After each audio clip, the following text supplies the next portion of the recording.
वेद का एक मंत्र गायत्री भारत में पैदा होने वाले, भारत को मातृभूमि और पितृभूमि मानने वाले हर व्यक्ति को याद है। भूर्भुवः स्वः तत्सवितुर्वरेण्यं भर्गो देवस्य धीमहि धियो यो नः प्रचोदयात्। अन्य मंत्र याद हो या न हो, ये मंत्र लगभग हर व्यक्ति को याद होता है। ठीक उसी प्रकार गीता की भी एक गायत्री है, वो भी लगभग हर हिंदू को याद होता है। अन्य श्लोक याद हो या ना हो, पर गीता की गायत्री सबको याद रहती है। कर्मण्येव अधिकारस्ते मा फलेषु कदाचन। कर्म करने में ही तेरा अधिकार है, फल में तेरा अधिकार नहीं है। ये जीवन क्षेत्र है, इदं शरीरम कौन्तेय क्षेत्रम इत्यभिधीयते। ये शरीर क्षेत्र है, इस शरीर में जो तुमने बोया है उसको काटना पड़ेगा। कर्म करने में तुम पूर्णतया स्वतंत्र हो। अच्छा करो बुरा करो, पूरी तरह से स्वतंत्र करता जो भी कर्म कर रहा है करने में स्वतंत्र है, परंतु फल भोगने में पूरी तरह से परतंत्र है। लाखों योनियों में भटकने के बाद ये मनुष्य जन्म प्राप्त होता है, और एक ही विशेषता है मुख्य रूप से मनुष्यों में और अन्य प्राणियों में भेद रेखा खींचती है। वो कौन सी? बुद्धि की। यन मनसा ध्यायति, व्यक्ति मन से विचार करता है, और क्योंकि मन से विचार करने की शक्ति केवल मनुष्य के पास है, संसार का सबसे श्रेष्ठ प्राणी कहा गया। और कर्मों को करने की सामर्थ्य भी इस बुद्धि के होने के कारण मनुष्य के पास ही है। अब इस बुद्धि के होने सन्मार्ग पर चलाना है या कुमार्ग पर चलाना है, ये मनुष्य के हाथ में है। इस बुद्धि से अच्छे कर्मों को करना है या बुरे कर्मों को करना है, ये मनुष्य के हाथ में है। इसलिए भगवान कृष्ण कहते हैं, स्वयं के द्वारा अपना उद्धार करो। उद्धरेत आत्मनात्मानम नात्मानम प्रसादयेत। आत्मा ही आत्मनो बंधु आत्मैवात्मना। तुम स्वयं अपने बंधु हो और तुम स्वयं अपने शत्रु हो। इस कुरुक्षेत्र में बुद्धि को सन्मार्ग पर चलाते हुए जीवन में आगे बढ़ोगे। जीवन में आगे बढ़ने के लिए एक सारथी की आवश्यकता होती है, एक रथ की आवश्यकता होती है। उस रथ के घोड़े कैसे हों और सारथी कैसा हो।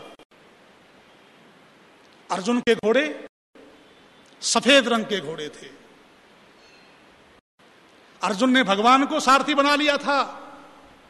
दोनों जाते हैं भगवान के पास।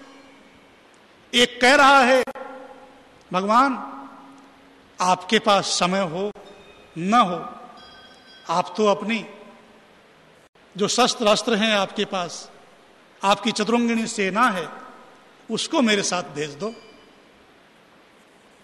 पर अर्जुन कहता है, भगवान मुझे न आपकी सेना की जरूरत है, न मुझे आपके शस्त्र और अस्त्रों की जरूरत है, मुझे तो आपकी जरूरत है। बस आप मेरे रथ को हाँकने वाले बन जाना, आप मेरे रथ के सारथी बन जाना। जिधर मुझे चलना हो, जिधर मुझे जाना चाहिए, जो मेरे लिए कल्याण का रास्ता है, उधर मुझे ले चलना। भगवान आप मेरे रथ को चलाने वाले बन जाओ।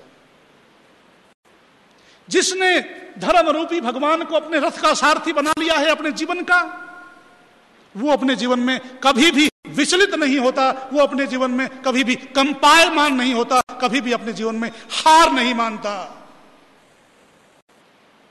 वेदों का एक क्रम है, चारों वेदों का।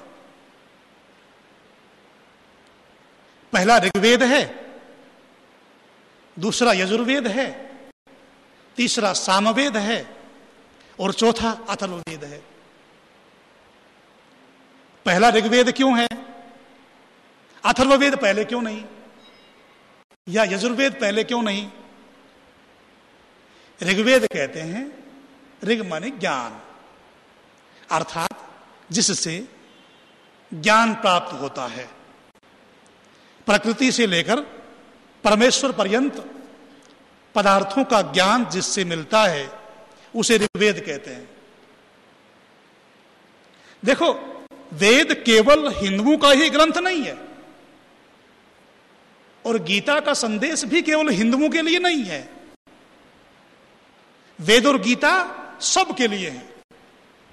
दुनिया में 2 पुस्तकें ऐसी हैं जिनका संसार की सर्वाधिक भाषाओं में अनुवाद हुआ है, एक गीता और एक बाइबल।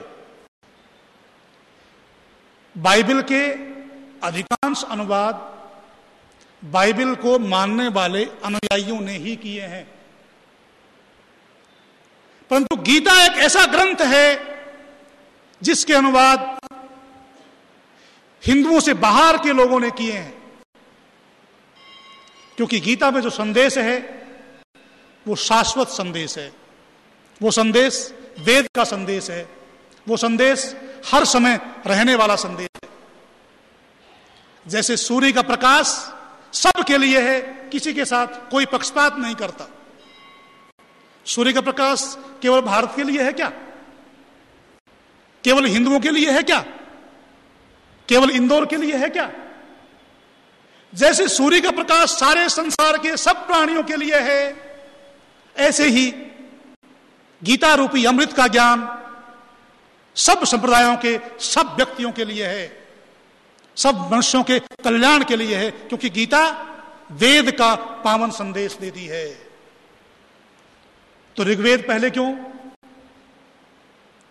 पहले ज्ञान प्राप्त करना होता है, पहले जानना होता है, उसके बाद कर्म होता है। पहले जानोगे फिर कर्म करोगे। कर्म के लिए कौन सा वेद आया? यजुर्वेद। यदि बिना जाने कर्म करोगे, यदि कोई ड्राइवर बिना ज्ञान के किसी गाड़ी को चलाएगा, अर्थात क्रिया में ढालेगा, तो गाड़ी की भी और ड्राइवर की भी दोनों की हानि होगी। पहले जानना होगा कि गाड़ी क्या है, उसको कैसे चलाना होता है, पहले ज्ञान। इसलिए पहले ऋग्वेद, फिर उस ज्ञान के अनुसार कर्म, यजुर्वेद,